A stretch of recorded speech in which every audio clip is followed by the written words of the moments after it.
খেয়াদার বাজারে আছি। আমরা অনেক দূর থেকে এসেছি এই মিষ্টির দোকানের নাম শুনে। হ্যাঁ, সুমঙ্গল মণ্ডল মিষ্টির দোকানের নাম শুনেছি। এই দোকানের রসগোল্লা নাকি খুব ভালো বানায়, সেটা আজকে আমরা খেতে এসেছি। দেখি কেমন বানায়। এমনিতে কলকাতার রসগোল্লা সব জায়গায় ফেমাস, তবে তার ফেমাসের উপরেও ফেমাস থাকে। লজ্জা কিসের ব্লগ বানাবে? লজ্জা তো পাবে রাশিয়ান ভাবি।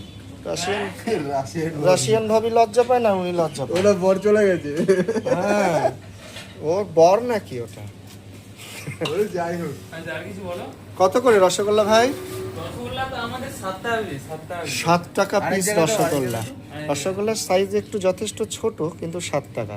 একটু 10 টাকার সাইজ হলে একটু বড় হবে। না বড় সাইজ আছে, নেই ও বড় সাইজ নেই, রসগোল্লার সাইজটা ছোট। তুমি আগে খাও, খেয়ে দেখো কেমন। দেখি রসগোল্লা শুনেছি নাকি খুব ভালো। হাত দিয়েই খেলাম, যদিও চামচ দিয়েছে। হাত দিয়ে খেলে দেখানো যায়। দেখি কেমন, সাইজটা একটু ছোট।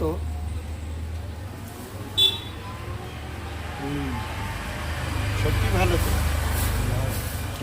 আমরা তো গরম গরম খাই, 9টার সময় আছে। এটা গরম না, এটা ঠান্ডা ঠান্ডা। আজকে মানে ভোটের দিন রসগোল্লা পাচ্ছ, এইটা সবচেয়ে বড় ব্যাপার। আর এত দূর থেকে আমরা এসছি শুধু এই সুমঙ্গল মণ্ডলের দোকানে। সুমঙ্গল মণ্ডলকে তোমার বাবার নাম? বাহ, তুমিও তো ব্লগার হতে পারো, তুমি এত স্মার্ট ছেলে। পড়াশুনো করো নাকি? বাহ বাহ, ভেরি গুড। পড়াশুনো করো ভালো, আর নিজস্ব তো ব্যবসা আছেই। পরে তো ব্যবসায় মন দিতেই হবে ভবিষ্যতে। কিন্তু যদি চাকরি বাকরি বা অন্য কিছু হয় তো খুবই ভালো।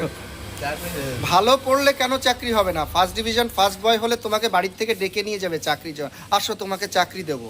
তখন আর নেতা মন্ত্রীদের মা বাবাকে দোষ দেওয়া লাগবে না, যদি তুমি পড়াশোনায় ভালো হও।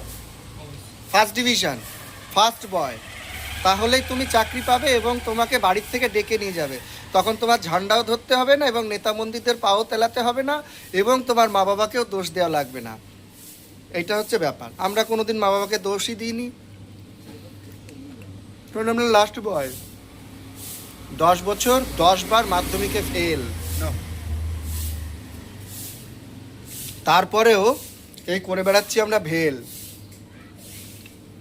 ব্লগার। এখন পৃথিবীতে বহু বিজ্ঞানী আছে, তারা পড়াশুনো কম জানে।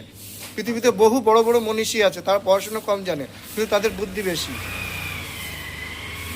একটা এম থাকতে হবে, এম। আলফার দিকে এম না রেখে ভালো দিকে এমটা রাখতে হবে, কি ভাই? তো আমরা হাবাতে বাঙালি, যেখানে যাই সেখানেই খাই। আজকে চলে আসলাম গঙ্গা জোয়ারায়। তো আমরা আজকে চলে আসলাম এটা কি খেয়াদা। বহু বছর পর আসলাম খেয়াদায়। আগে ছোটবেলা আমরা সাইকেল চালিয়ে চালিয়ে আসতাম, আর আমরা আজকে এসেছি বাইক চালিয়ে। আমি কলকাতার রসগোল্লা, আমার মুখটা রসে ভরে গেল। कलकत्ता का मीठा दही अभी हम लोग खाएंगे। ये देखिए, इनका रेट चार्ट भी है यहाँ पर, आप लोग आ सकते हैं। देखिए मीठा दही কত করে? মিষ্টি দই 20 টাকা শ। 20 টাকা শ। আমাদের বড় দোকানে তো 30 টাকা শ। বাহ, মিষ্টি দই। এটা অরিজিনাল গরুর দুধের তো? গরু আবার অরিজিনাল ডুপ্লিকেট আছে কিন্তু। গরু